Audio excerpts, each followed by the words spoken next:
Yo, what's up, family? This is Kevin M. Tucker, your favorite cousin. Welcome to the Core Podcast, where, yes, we're back to cut to the core again. But let me just be real. This is not again. This is our very first episode. I'm really excited that y'all have joined us. Now, today is going to be one of those talks where we just don't touch the issue.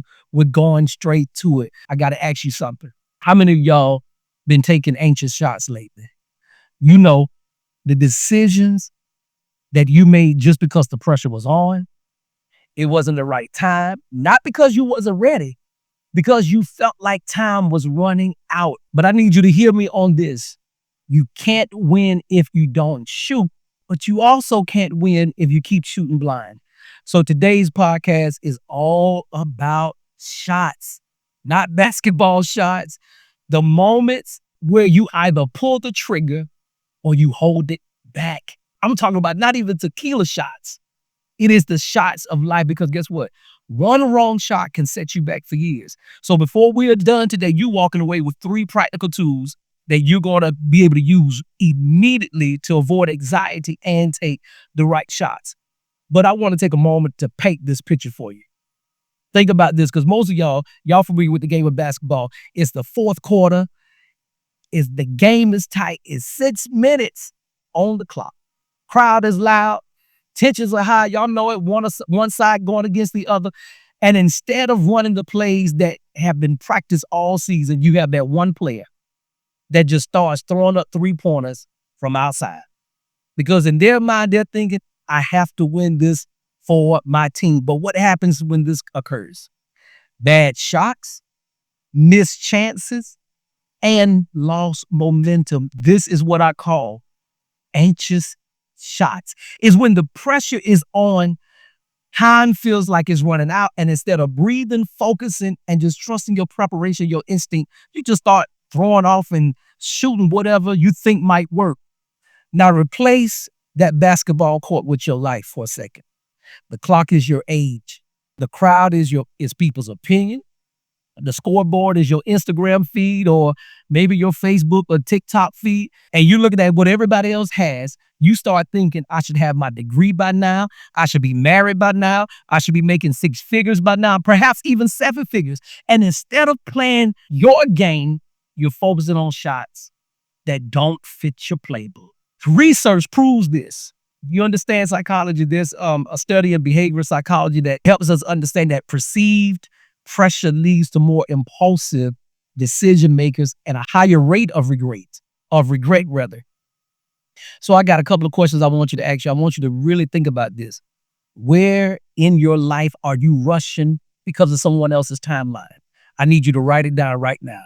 I need you to, not in your head, I need you to put it on paper or put it in your notes on your cell phone. And then here's the second one. What anxious shots have you taken recently? Because we all have. I mean, I know I've taken many anxious shots.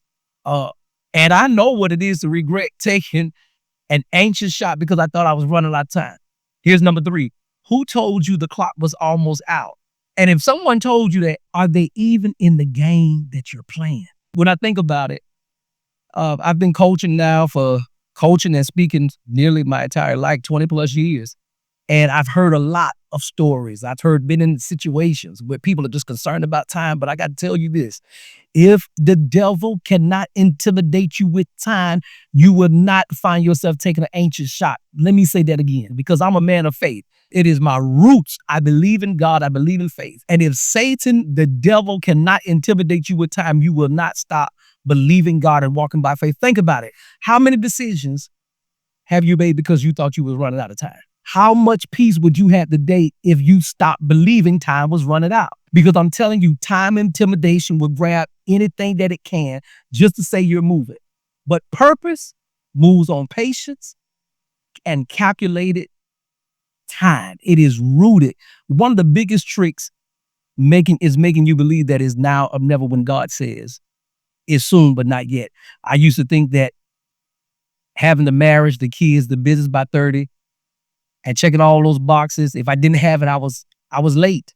But I really wasn't late. I was just on God's time. So the clock is not your enemy. Your panic is. The clock is not your enemy. Your panic is. In fact, Princeton did some research and found that when people think they're running out of time, it's like their brain activity literally shifts. Is what they call the prefrontal cortex. That's the area where you have all your strategic thinking. And what essentially happens is when you are rushed and when you start rushing and becoming anxious, you essentially start thinking unclear and dumber. So here's what I need you to understand. You are not behind schedule. You're walking on purpose. The wrong shot at the wrong time is more dangerous than waiting for the right one. But I do understand the importance of being able to position yourself and be prepared so that you don't miss the right opportunity and the right time. And so here's practical tool number one is what I call the 3-beat pause. When you feel the pressure rising and you feel like you're about to panic, it's simple. It's not deep, y'all. Just breathe, inhale, exhale, and reset your body. It's simple. Number two, stick to the original game plan. This is why it's so important that you write the vision down and make it plain. Execute the play. And then you may have to reevaluate. Ask yourself, is this my shot right now or am I just panicking? Because I need you to understand that this pause keeps you from anxious shots and it helps you trust the process. So it's okay to reevaluate and pause for a second and just to ask yourself, is this my shot? Is it anxious? Is it the right time? Only you will know. But have you ever noticed the people giving the loudest advice are sometimes the people who are not even in the game? The people who tell you take that job, leave that relationship, move to that city, but they have no skin in the game. And then in some cases, they won't even dare take the shot that they telling you to take. And what's even worse, some of the voices belong to people who quit the game that you're in. They left your industry. They left their relationship without enduring and trying their best to make it through. And now they kind of coach you on how to win. That's what I call unqualified coaching. And I am a coach and I'm qualified. I'm telling you, that's unqualified coaching. I remember I had someone give me, someone who had 3 divorces, give me some advice. And I'm telling you, I'm not knocking advice that you can learn from pain and suffering because I get it. But in this case, the person was giving me advice from a place of bitterness. And had I taken that advice and taken that shot, I would have ended up just like him. Leadership research calls this proximity biases. It's when people think they know your game just because they're close to you. Or people overestimate their understanding of your situation because they're close to you. But closeness does not equal competence. And it's amazing how sometimes we go about our day-to-day lives and people who are close to us think they really understand us and they really know us and they're trying to advise us or counsel us on things that they have no understanding of. You got to be wise who you listen to and take advice from. It's like what I think about discernment, and discerning our feelings is one of the hardest truths that I've discovered is the right time to take the shot has nothing to do with how you feel. Now, let me just say this. Feelings are temporary, but your preparation is permanent.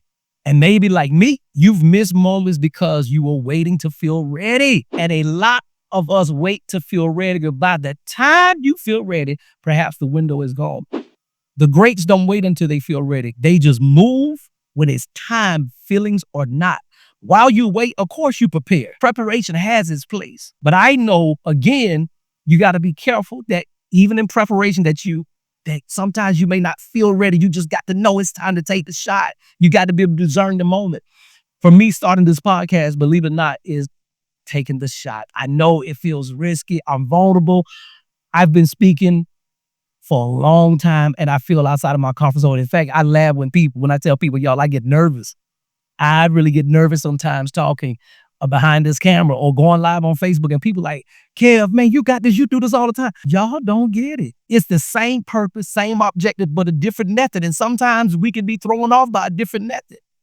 But I'm telling you, you got to know when to take the shot. So even I, walking in this new phase of my life as a podcaster and one that desires to impact people and continue that legacy of loving people and helping people to get to the core and the root of their problems. I'm going to be prepared, but I can't be guided by my feelings. Here's practical tool number one when we talk about preparation. It's the preparation check. So here's a couple of questions that you need to think about. Have you prepared for the moment? Ask yourself this question. Am I reacting or just responding And whatever shot you're taking, does it align with your long-term purpose? You got to be careful of these moments that you don't become anxious. I see it happen too many times where people just start doing things because they're anxious. Now, family, I got to tell you, listen, I hope this is good to you, but I got to tell you, this is our wild card moment. You know, just like in the game of Uno, where you get to switch it up a moment. But listen, I got my Uno card. It's the wild card. I am switching it up for just a second because I want to go a little bit deeper with this. I want to give you a wild card thought for the day, and I want you to hear these words. Burn the boats.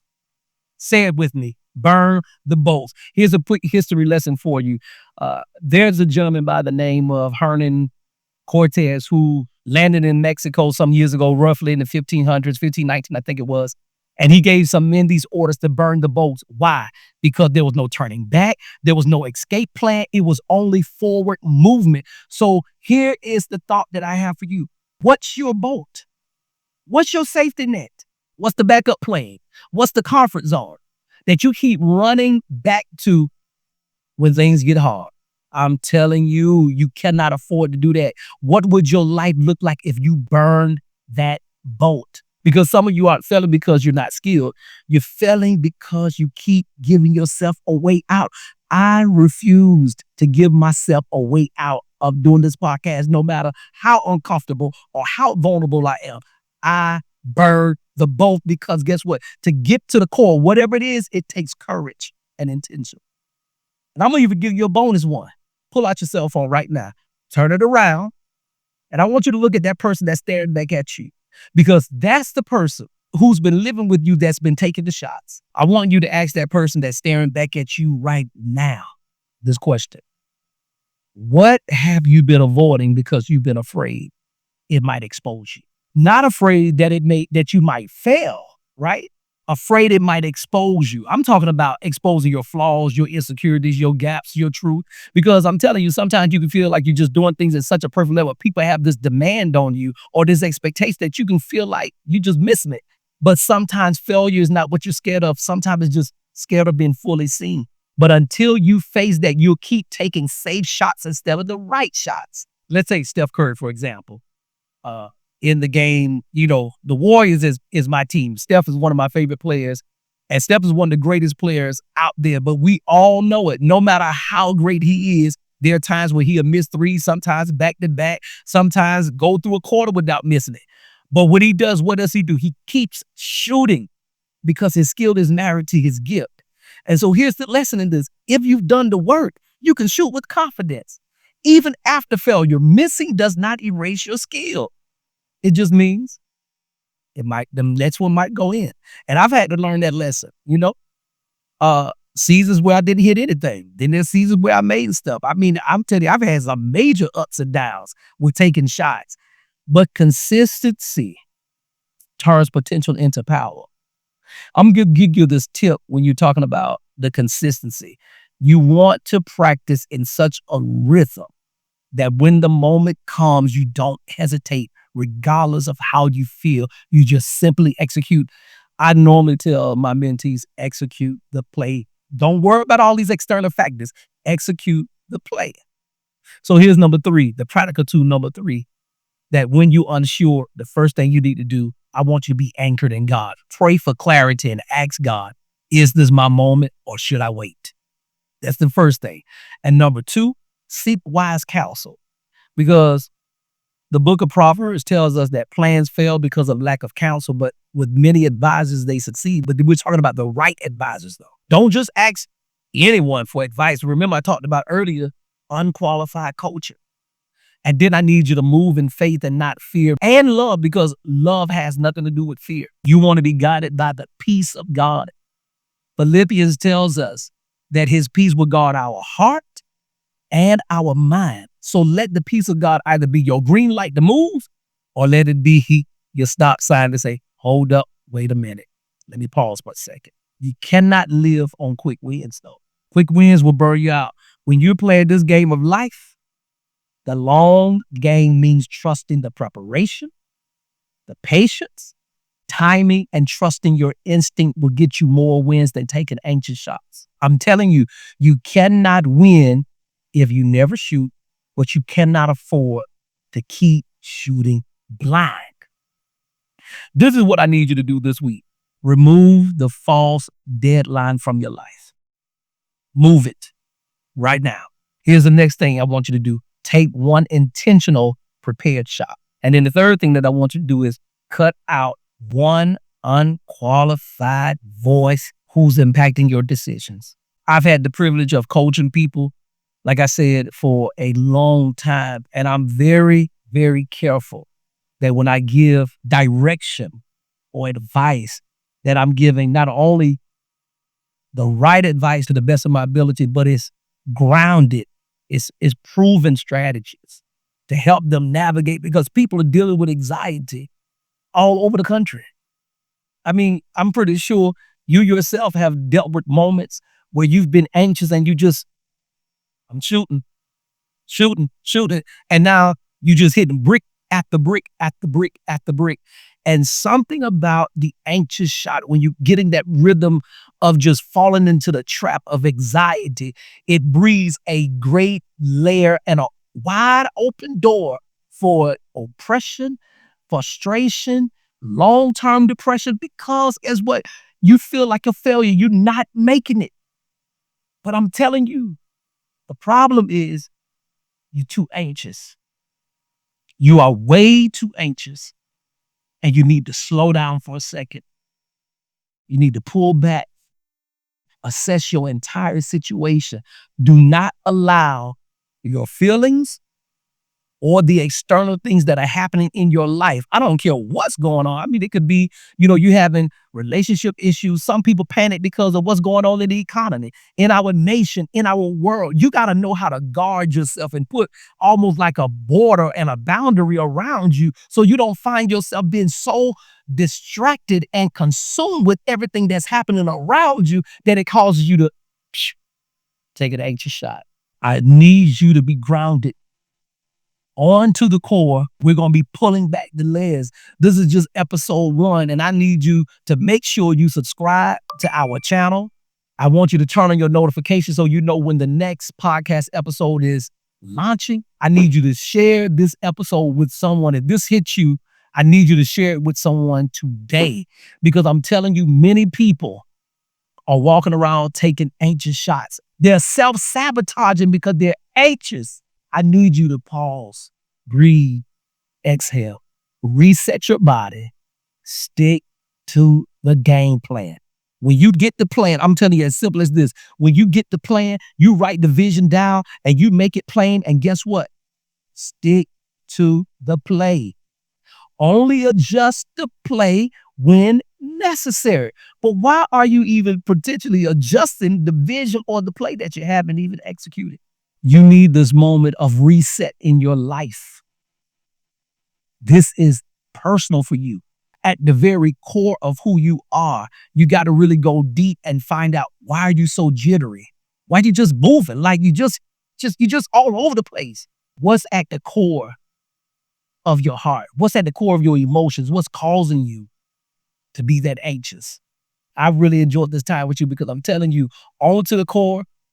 We're going to be having guests and co-hosts on this show, and we're going deep. I mean, we're literally going to be pulling back the layers, man. I'm telling you, we're going to be talking about all types of stuff on this show, from family issues, relationships. We're going there, but guess what? We do life together here on To The Core. We do life together. We're going to heal together in real time, and we're going to experience great freedom and progress together. This is Kevin M. Tucker, your favorite cousin, on To The Core podcast. Listen, make sure you subscribe to our channel and turn those notifications on for the next episode.